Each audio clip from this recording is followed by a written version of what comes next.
Are you having cough and difficulty in breathing? This is a season of cough, fever, and flu, and let me tell you today what is happening actually.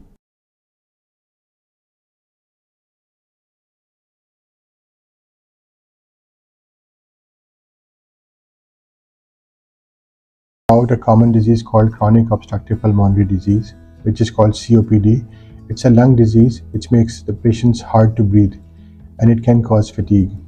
Commonly known as emphysema or chronic bronchitis, this limits the airflow and affects the daily life. And the common symptoms that we come across in the clinics include chronic cough, difficulty in the breathing, wheezing sound in the chest, tiredness, and difficulty to eat.